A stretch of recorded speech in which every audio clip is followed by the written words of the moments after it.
Illinois takes down Houston, headed to the Elite. A huge win for the Illinois Fighting Illini. And boy, they were fighting tonight as they got the win 65 to 6 or 65 to 55 over Houston. Look, all the analysts, everybody out there was picking Houston. I myself at the beginning of the week was like, I think I'm leaning Houston here a little bit.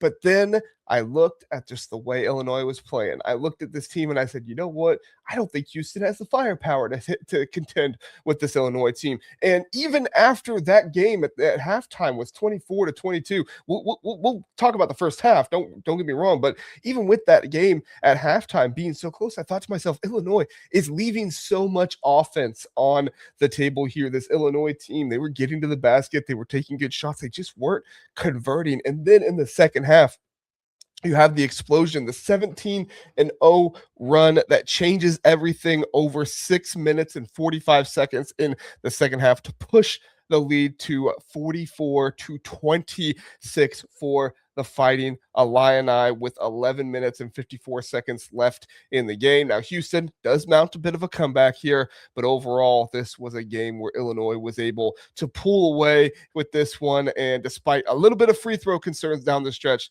they're able to walk away with the win in this one. And they're going to be facing the Cinderella Hawkeye story in the Iowa Hawkeyes and Ben McCollum, a team that Illinois has seen this season before. We'll see how it plays out this time. We'll talk about that game a little bit here at the end, but holy cow, what a win for Illinois. What a defensive masterclass for Illinois in this game. I say defensive masterclass. I recognize that Houston is not the best offense in the country, right? They're like 40th some in KenPom right now. I think if I actually look here, I have KenPom pulled up here next to me. They are the 40th. They're not 40th. They're 15th in KenPom on offense. So not a bad offensive team by any means, but still, it's a team that you held 55 points to. And honestly, it wasn't even with like Houston didn't play well offensively. Sure, there were things that Houston could have done better offensively in this one, but what Illinois did in this game, when you look at the kind of split stats here and stuff like that,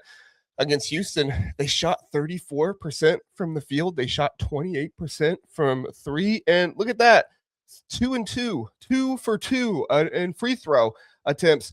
Houston didn't attempt a free throw until like 3 minutes and 30 seconds left in the game. Listen, Illinois is 16-1 this season when teams shoot fewer than 17-1 now. 17-1 this season when teams shoot fewer than 14 free throws against them. Not make, just plain shoot fewer than 14 free throws. And in this game, Houston shot 2 overall. They didn't even get a single one until 3 minutes and 30 seconds left in the second half, left in the entire game in this one. So not only was Illinois doing a fantastic job on defense with low shooting percentages and things like that, they were able to hold Kingston Fleming to only 11 points in this game. Honestly, it was a Sharp that had the most success, 3 of 10 from 3, 7 of 16 from the field for 17 points. But overall, like Sanak, he only has 6 points in this game. Houston wasn't able to put all that much together offensively. And one of the reasons why is because they had Houston consistently shooting from the mid-range, number one. And number two, they had them consistently falling away because of the length of Illinois that they were able to challenge this Houston team with. In Houston, they were in ISO ball a lot of the time as well, which why in the world are you going ISO ball against this Illinois team? I have no idea why, but they finally corrected that a little bit more in the second half. But in the first half, when it was 24 to 22, Houston was trying to go ISO ball way too much, chucking up shots that just didn't have all that great of a chance. They had 6 assists in the first half. They finished this one with 17 assists, so they did much better in the second half. But overall, like Illinois, their ability to clog up passing lanes and not allow Houston to move the ball freely, them forcing Houston into ISO ball to make sure that they weren't able to get around the length and everything of this Illinois team. It's kind of surprising how few turnovers Illinois causes with all the length and everything that they have, but it's just because they don't focus on that. They focus on playing good, disciplined basketball, being able to stick with every guy and not letting teams and not letting players get to the basket freely way too often. So obviously Houston was able to get to the basket a little bit in this one, But a lot of times, and especially in the first half, you saw a Houston team that was having to fall away from the basket instead of going to the basket to hit their shots, make things happen. It was just an excellent job, excellent defensive performance. Crocker is really earning his pay right now for coming in and being the defensive coordinator, defensive assistant, whatever you want to call him in this one. Keaton Wagler and David Mirkovic both had double doubles in this game. They delivered, and Keaton Wagler didn't even have all that great of a game. You look at him, 13 points, 4 of 14 from the field, 3 of 6 from three. That was excellent, but only 2 of 5 from the free throw line. Like, again, that is one of the best things about this game is that you didn't even get a great performance from Keaton Wagler. David Mirkovic had 14 points. He was your leading scorer in this one. You didn't even get the best performances you possibly could from some of your best offensive stars. Andre Stojakovic, 13 points, but those were a huge 13 points in a game when you only score 65, but you didn't need any more than 65 to be able to get this one. So hats off to this Illinois team. Hats off to the game plan that they came in with. Hats off with them being able to combat Houston's toughness. That was kind of something that everybody talking about this game was saying, like, oh, well, Houston's going to do better on the, in the rebounding and stuff like that because their toughness and everything else. And I looked at the stats and I said, yeah, Houston's tough. Don't get me wrong, but they can't get defensive rebounds against teams that are really good offensive rebounding teams. Houston is like 100 some in the country against, allowing offensive rebounds to teams. And in Illinois in this game gets 12 offensive rebounds. Now, Houston, they weren't bad rebounding in this game. They get 34 total rebounds, but Illinois gets 43 total. And I just said, like, I wasn't banking on Illinois coming out and shooting, 30 plus, 40 plus threes in this game or anything like that. But and they said on the broadcast, Brad Underwood says this team rebounds 43% of their missed three-point shots, which is huge. It's huge for them to be able to do that. It was huge for them to be able to get second chance points consistently in this one. Houston did outshoot Illinois. They had 64 total shots. Illinois only had 51, but some of that is efficiency and other things as well with Houston, and Illinois shooting free throws down the stretch and stuff like that. Illinois had 21 free throws in this game. Houston only had 2. So all those different things impact things as well. But overall, like, you look at this Illinois team right now, overcoming the home court kind of disadvantage they had against Houston, very balanced efficiency on offense. Illinois outscored Houston 41-33 in the second half while shooting more efficient overall. The win marks the first time, listen to this, the first time since the 1950s, the Illini have reached multiple Elite Eights in a 3-year span. And that's under Brad Underwood, the guy that people were ranking as the 15th best coach of the Sweet 16 head coaches. Funny how that works. Listen, a lot of people got their brackets busted by Houston losing this one because a lot of people had Houston either win it all, go into the Final Four. I just didn't see it with this Houston team this year. I think Houston had a good shot to be able to try and beat Illinois if they could get their offense going, but Illinois played some outstanding defense in this game. Houston didn't have answers for what Illinois was throwing at them, and that's a huge thing for Brad Underwood. That's a huge thing for the staff. That's a huge thing for what they were able to do the entire time.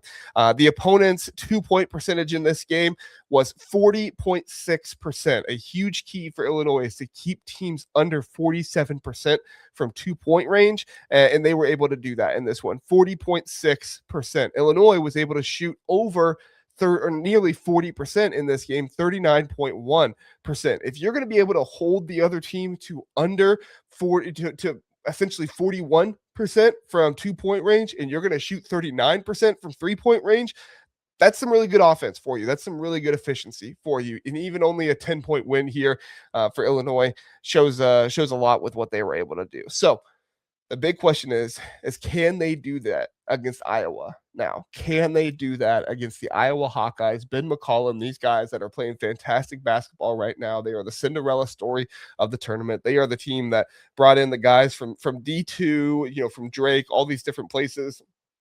And I have a guy in Cooper Koch that had a collapsed lung last year and couldn't play college basketball. His dad, J.R. Koch, was what was in the Sweet 16 team for Iowa at the last time they made it in 1999. Now he's here playing for Iowa, back on another run, the first time since that team to go on a run in the NCAA tournament. I mean, the storylines for Iowa are really cool.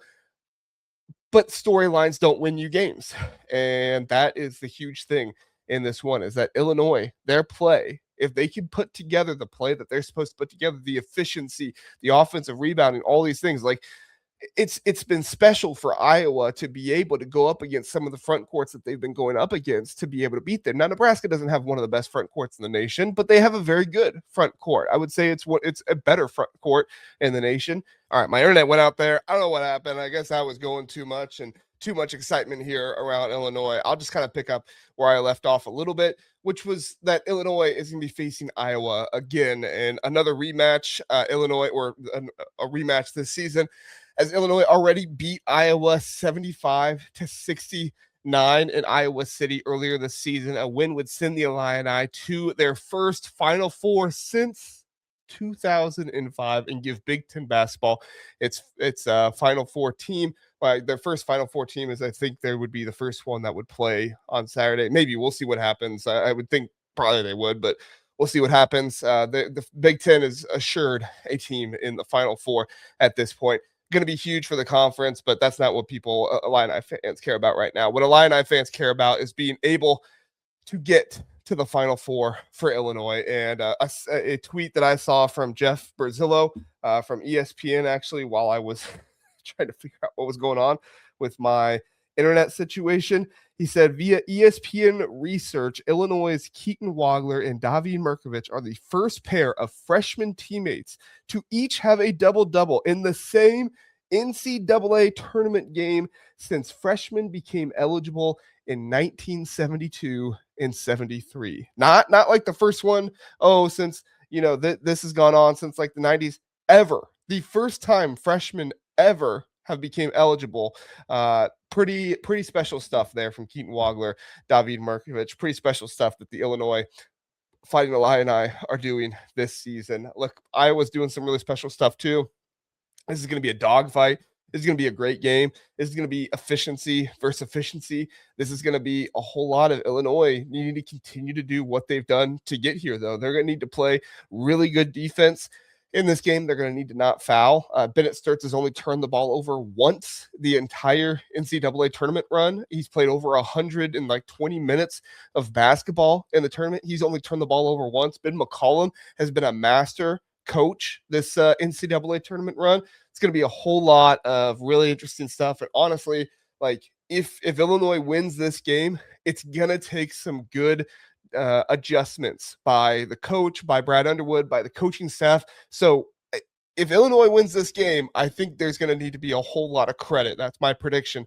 There's going to need to be a whole lot of credit for Brad Underwood being able to make some adjustments and things like that. And listen, I like Illinois to win this game. I feel good about this Illinois team. I feel like this Illinois team can make it to the Final Four, but not just can make it. I think they will make it in this game. I think that Iowa is a really good team. I think they played really good basketball down the stretch, but I think Illinois is playing a whole lot of really good basketball too. I think that Illinois has shown they can win multiple ways here late in the season. Andrej Stojakovic, David Mirkovic, these guys playing some really good ball, win with defense, win with outscoring teams by a lot. I think you're going to see a whole lot of really good gameplay in this next one, a whole lot of really good coaching in this next one against Iowa. Let me know what your thoughts are. Let me know what your prediction is for how Illinois and Iowa will play out. Give me your score prediction.